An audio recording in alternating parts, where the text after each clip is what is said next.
सय्यदना करीम सल्लल्लाहु अलैहि वसल्लम। अस्सलाम वालेकुम, welcome back to my YouTube channel AKB kids to Ayesha. वैसे कैसे हैं आप सभी लोग? उम्मीद करती हूँ सब खैरियत से होंगे। लो जी जनाब, मैंने बहुत ही गर्मी में बनाई है निहारी, और निहारी मैंने बनाई है बड़े गोश्त की, यानी कि गाय के गोश्त की। अभी चूँकि बकरा ईद गुजरी है तो मैंने निहारी का, मुझे बहुत दफ़ा कमेंट सेक्शन में कहा गया था, तो मैंने निहारी बनाई है। और निहारी देखने से ही लाजवाब बेमिसाल लग रही होगी। इसकी कलर, इसकी खूबसूरती, इसका रोगन के कलर खाने वालों को दिल ललचा रहा होगा और मुँह में पानी आ रहा होगा लाजमन।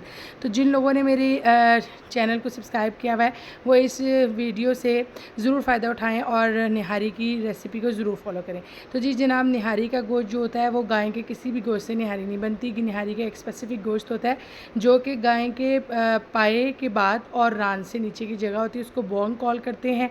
मछली का गोश्त भी कॉल करते हैं। जो लंबी लंबी ये मछलियाँ हैं, बिल्कुल देखें मछली जैसी है ना, ये इसको मछली कहते हैं। और इस गोश्त के हिस्से को बोन का हिस्सा भी कहा जाता है। इसके अलावा आप निहारी गाय के बड़े रेशेदार गोश्त का जो पीस होता है रूखा, उससे भी बना सकते हैं, लेकिन उसके लिए भी आपको हड्डियाँ दरकार होंगी। और यहाँ पर मैंने लिया है पूरा गरम मसाला, और इस गरम मसाले की अहमियत का अंदाज़ा आपको इस बात से लगा लेना चाहिए कि दूसरे मुल्क के लोगों ने इसके ऊपर फ़िल्म बना डाली है।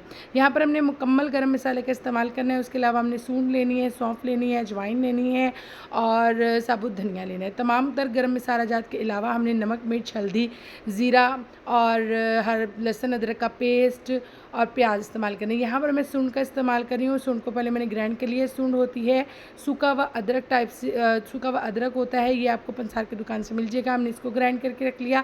और यहाँ पर 3 बड़े खाने के चम्मच मैंने सौंफ का इस्तेमाल किया, और सौंफ को भी मैंने ग्राइंड करके एक साइड पर रख लिया है। तो जी जनाब, अब यहाँ पर हम अपने प्याज़ों को कट कर लेंगे। जितनी किलो आपकी निहारी है उतने ही प्याज आप ले लें। अगर आपका गोश्त 3 किलो के करीब है तो आप 3 बड़े साइज़ के प्याज ले लें। अगर आपका गोश्त 4 किलो के करीब है तो आप 4 बड़े साइज़ के प्याज ले लें। यहाँ पर मैंने मछलियों को कट लगा दिया था गहरा गहरा, ताकि इसका तमाम तर अंदर तक जो है मसाला चला जाए। और उसके बाद ये पूरी पूरी मछलियाँ जब तैयार होंगी तो आप देखेंगे कितनी टेंडर और जूसी होंगी। और फिर जब हम बोटी को काट के खाएंगे तो उसकी लज्जत ही और होगी। ये गोश्त खाने वाले और निहारियों के शौकीन को अंदाज़ा हो जाएगा इस रेसिपी से कि इस रेसिपी की कमाल बात क्या है। यहाँ पर हमने एक बड़े साइज़ का पतीला ले लिया था और उसके अंदर हमने डाल दिए थे प्याज। प्याज़ों को हम हल्का ब्राउन होने तक ब्राउन करेंगे, घी में कड़काएंगे। घी मैंने लिया है, ऑयल का इस्तेमाल नहीं किया। निहारी वगैरह में घी का इस्तेमाल ही किया जाता है। रोगन से ही इसकी शान और इसकी जायका और इसकी जीनत बनती है। यहाँ पर हमने पहले बोटियाँ डाली थी और हड्डियाँ नहीं डाली थी, क्योंकि हड्डियाँ हिलाने में जो है ना अपनी हड्डियाँ जवाब दे जाती हैं। यहाँ पर मैंने बोटियाँ डाली और जब बोटियाँ सुकड़ने लगी, कलर थोड़ा सा उनका ब्राउनिश होने लग गया और गोश्त ने रंग बदल लिया, तो मैंने हड्डियाँ भी डाल दी। और उसके बाद लहसुन अदरक का पेस्ट, जो कि मैंने लहसुन अदरक रखा था तकरीबन 3 मोटे, जो पूरी गुत्थी होती है ना लहसुन की, वो 3 गुत्थियाँ लहसुन की ली थी। उसके बराबर से थोड़ा कम मैंने अदरक लिया था, क्योंकि हमने इसमें सूंड का भी इस्तेमाल करना है। अच्छे से पानी डाल के हम इसको भुनने के लिए छोड़ देंगे, और जितना हमारी हड्डियों में जाना है उतना हम बोन की हड्डियों को हिलाने की कोशिश करेंगे। और यहाँ पर जब मेरा लहसुन अदरक भुन रहा था तो दूसरी साइड पे मैंने एक नॉन स्टिक पैन लिया और उसके अंदर मैंने तमाम गर्म मसाला जात डाले, जिसके अंदर ज़ीरा था, बड़ी इलायची थी, दालचीनी थी, बादियान खताई के फूल थे, सौंफ थी, बादियान खताई के फूल थे, इलायची थी बड़ी, और जायफल जवित्री थी, तेज़पात था, और इसके अलावा लौंगे थी। मैंने तमाम तर गरम मसाले को अच्छे से भून लिया था हल्की फ्लेम पे, बिल्कुल ज़ीरो फ्लेम पे आप पूरे गरम मसाले को भून लें, पूरे गरम मसाले में। लेकिन आपने इस पॉइंट पे काली मिर्चों का इस्तेमाल नहीं करना। काली मिर्चों के अलावा आपने तमाम तर गरम मसाला जात को पीस लेना है। यहाँ पर मैंने लिया था ज़ीरा और साबुत धनिया, बादियान खताई के फूल, जायफल जवित्री, बड़ी इलायची, दारचीनी, लौंगे। ठीक हो गया। यहाँ पर इन सबको हमने भून लिया। उसके बाद जब ये ठंडे हो गए तो इसको मैंने ग्राइंड चॉपर में जो है ना इसका फ़ाइन पाउडर बना लिया। अच्छा, इस रेसिपी की ख़ास बात ये भी है कि यहाँ पर मैं कोई चीज़ जो है ना अनकुक्ड नहीं डालूँगी, और कोई भी चीज़ यहाँ पर मैं साबुत नहीं डालूँगी। अब ये आगे हमारे मसाला जात। यहाँ पर मैंने डाल दी हल्दी, पिसी हुई लाल मिर्चें, कश्मीरी लाल मिर्चें, सौंफ का पाउडर, सूंड का पाउडर, और वो गरम मसाला जो कि हमने ग्राइंड किया था वो सारा हम इधर डाल देंगे। और डालने के बाद हमारी हड्डियों में जितनी जान है और ज़ोरे बाजू में जितनी ताकत है उससे हम इसको हिलाएंगे। हिलाने के बाद थोड़ा सा पानी डालेंगे। पानी डालने के बाद इसको हम छोड़ देंगे कि ये अच्छे से मसाला भून जाए। मसाले को इतना भूनना है कि हमारी जो इसको कवर करके आप भून लें कि जो हमारी मिर्ची है ना वो बिल्कुल उसको फ़ाइन क्वालिटी में आ जाए, फूल के उनका दाना मर जाए मिर्च का, लाल मिर्च का। और दूसरी साइड पे हमने एक बड़ा कप लिया था बेसन को भी मैं कुक कर लूँगी यहाँ पर हल्की आँच पे। बेसन को हम ब्राउन करेंगे। जब बेसन ब्राउन हो जाए हल्का सा और उसकी खुशबू आ जाए तो ये तमाम बेसन उठा के आपने डाल देना है अपनी भुनी हुई निहारी के ऊपर।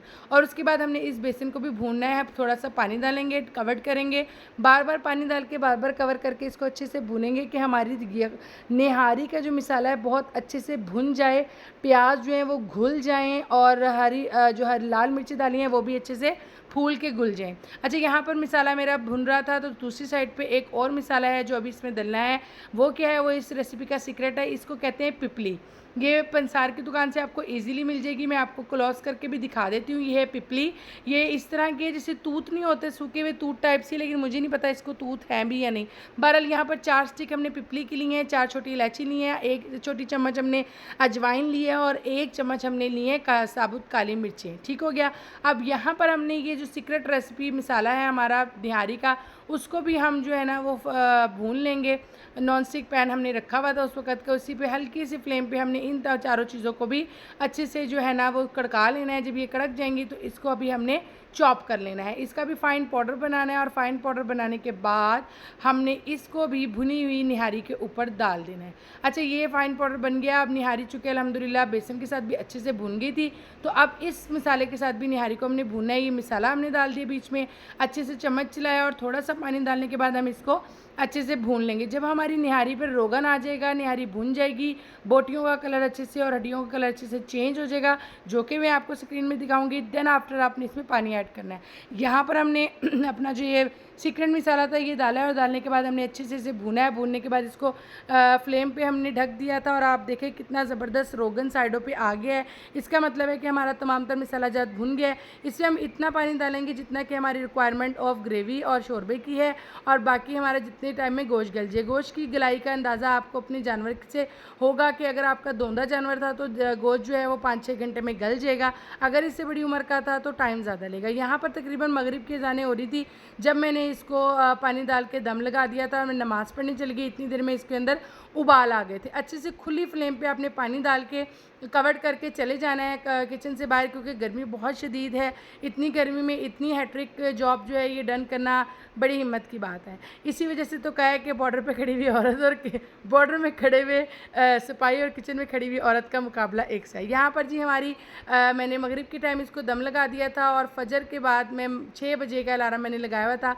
मैं किचन में गई, मैंने बोटियाँ निकाल के देखी तो बोटियाँ बिल्कुल टेंडर थी, जो कि आपने वीडियो में भी देखा कि मैंने हाथ लगाया तो बोटी घुर रही है। कामयाब रेसिपी वही है जिसमें आपके गोश्त मुकम्मल हालत में हो लेकिन हाथ लगाएं तो इतना टेंडर हो कि वो घुल जाए। और अब इसकी टेंडर होने के सबूत आप ये देखें कि जो हड्डी पे लगा गोश्त था इसको जस्ट मैं अपने उल्टे हाथ से झटक के उतार दूंगी कि इतना टेंडर है, लेकिन अपनी शक्ल और हैयत इसने नहीं छोड़ी, क्योंकि यही कमाल है इस रेसिपी का। ये गोश्त टेंडर भी होगा लेकिन वो घुलेगा नहीं, रेजा रेजा नहीं होगा। हड्डियों को हमने कर लेना है अलग, गोश्त को हमने कर लेना है अलग। मछलियों की बोटियाँ मैंने अलग रख ली थी। अब ये जो हड्डियाँ अलग की हैं इसकी नली मैं निकाल लूँगी और नली बेहतरीन लाजवाब बेमिसाल निकल रही है। जो नली खाने के शौकीन है वो कमेंट सेक्शन में ज़रूर बताएं कि वह निहारी नली के बगैर खाते हैं नली के साथ खाते हैं। मुझे तो निहारी बगैर नली के पसंद नहीं, लेकिन अवैस नली खाना पसंद नहीं करते। यहाँ पर हम रोगन उतार लेंगे और रोगन जो है वही निहारी की शान है। जिसको आपने सर्व करना हो उसको आपने ऊपर से रोगन डाल के देना है। वो खाने वाले का जो भूख है वो डबल हो जाएगी और वो 1 रोटी की जगह 2 रोटी खा लेगा। यहाँ पर हमने तमाम तर रोगन को उतार के एक साइड पे रख लेना है, दूसरी साइड पे हमने बोटियाँ निकालनी थी और अपनी नली भी झाड़ के रख ली थी। उसके बाद हमने क्या करना है, उसके बाद मैं सो जाऊँगी। जब सुबह बच्चों ने नाश्ता करना है तो फिर मैंने उठ के इसको चूल्हा जला के इसके अंदर आलन लगाया था। आलन कहते हैं आटा लगाने को। कुछ लोग आटा भी लगाते हैं, कुछ लोग मैदा लगाते हैं, कुछ लोग आटा, मैदा और बेसन तीनों चीज़ें मिलके लगाते हैं। लेकिन बेसन चूँकि मैंने पकाई के दौरान डाल दिया था तो मैं अब आटे और मैदे का आलन लगाऊंगी। इस ग्रेवी बनाने को आलन क्यों कहते हैं ये मुझे भी नहीं पता। कमेंट में अगर किसी को पता है तो ये इस वर्ड का मायने मुझे बता दे कि इसको आलन लगाना क्यों कहते हैं। बहरहाल बड़ों से सुना है कि जी सुबह के टाइम आलन लगता है निहारी को, तो मैंने भी आलन लगा दिया। मैंने आलन लगाया था निहारी को मैदे और आटे का। उसकी वीडियो शूट आई गेस नहीं हो सकी, पता नहीं क्यों नहीं हुई, ये मुझे नहीं पता। स्टैंड पे तो वीडियो थी, लेकिन शायद अब्बू की कॉल आई थी पूछने के लिए कि कुलचे ले आऊँ, तो उस वजह से शायद लगता है कि वीडियो स्किप हो गई। यहाँ पर सुबह हो चुकी थी और तकरीबन 10 के 10:30 बज रहे थे और मैंने 1 कप लिया था मैदा और 1 कप लिया था आटा। अच्छा, आपकी शोरबे के ऊपर डिपेंड करता है, आप पहले 1-1 कप डाल के देख लें अगर इस क्वांटिटी के आप बना रहे हैं। अगर आपको ग्रेवी पतली लगे तो देन आफ्टर आप और इसमें ऐड कर सकते हैं। इसको आलन लगाने का तरीका ये है कि आपने आटा और मैदा एक बाउल में डालना है, खुला पानी डालना है, हैंड विक से मिक्स करना है अच्छे से, कोई लम्स ना हो, कोई गुठली ना हो, फिर उसको आपने डाल देना है अपने शोरबे में। खुली आंच पे डालना है और अच्छे से चम्मच चलाना है और 10-15 मिनट के लिए इसको खुदबुदियाँ दिलानी है खुली आंच पे और उसके बाद स्लो फ्लेम करके इसका ढकना ढक देना है। यहाँ पर मैं हलवा बना रही थी क्योंकि मेरे बच्चों को संडे के नाश्ते में हलवा बहुत पसंद है कुलचों के साथ। तो मैंने 1 पाव सूजी ली थी, 1 पाव चीनी ली थी, 1 पाव सूजी ली थी, 1 पाव घी लिया, तो उसमें सूजी को कड़का लिया। उसके बाद मैंने आधा किलो इसमें चीनी डाली और आधा किलो के करीब इसमें मैंने दूध और पानी डाल दिया था। हलवा मेरा हो गया था तैयार। दूसरी तरफ हमारी निहारी भी हो गई थी तैयार।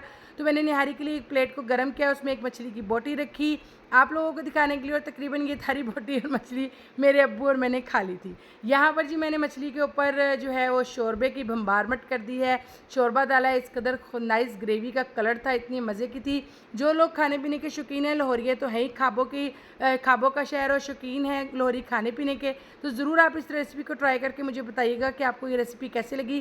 क्या ये रेसिपी टक्कर दे सकती है मोहम्मदी निहारी और वारिस निहारी को? मैं इसका दावा करती हूँ कि मोहम्मदी निहारी और वारिस निहारी से ज़्यादा मज़े की निहारी बनी थी। एक बार इस रेसिपी को फुल तरीके से रेसिपी को फॉलो करके देखें तो आपको भी चस आ जाएगी। यहाँ पर मैंने डाली थी थोड़ी सी नली, उसके बाद मैंने डाली ग्रेवी ने इस निहारी की शान और रौनक और जीनत को 4 चांद लगा दिए। उसके बाद मेरी भूख को में हो गया इजाफा। कहा मैंने खाना था 1 कुलचा और खा लिया मैंने 2 कुलचे। साथ ही आ गए थे जनाब गर्मा गर्म कुलचे भी घर में, और उनकी खुशबू तो वैसे कमाल होती है। और यहाँ पर मैंने बारीक काटी थी हरी मिर्चें, साथ काटा था बारीक हरा अदरक और साथ में नींबू था। ये नींबू की खटास, अदरक और हरी मिर्चों का करार जब आता है नवाले में तो ओए होए होए मज़ा ही आ जाता है। तो जो लोग निहारी खाने के शौकीन हैं वो लोग ज़रूर इस संडे इस रेसिपी से निहारी बनाएं और मुझे कमेंट सेक्शन में ज़रूर बताइएगा कि आप किस सिटी से मुझे देख रहे हैं और आपको मेरी निहारी की रेसिपी कैसी लगी है। यहाँ पर हमारी निहारी, कुलचे, हलवा सब कुछ तैयार था। उसके बाद बस मेरे खाने की देर थी। हमने खुद भी खाया और अपने घर वालों को भी मैंने खिलाया, और उसके अलावा मैंने अपनी पूरी फैमिली में भी इस निहारी को डिस्ट्रीब्यूट किया, क्योंकि हमारे घर में तकरीबन 1 से 1.5 डोंगे खाने के बाद निहारी ने, इतना ज़्यादा निहारी हमने कहाँ खानी थी, तो सारी फैमिली को भी मैंने डिस्ट्रीब्यूट की। अल्हम्दुलिल्लाह सबका फ़ीडबैक बहुत अच्छा आया, सबको बहुत मज़े की लगी। मेरी निहारी की रेसिपी को ज़रूर फॉलो कीजिएगा और मेरे पेज को भी ज़रूर फॉलो कीजिएगा, कमेंट कीजिएगा। अपना बहुत सारा ख्याल रखिएगा। फ़ी अमानिल्लाह, अल्लाह हाफ़िज़।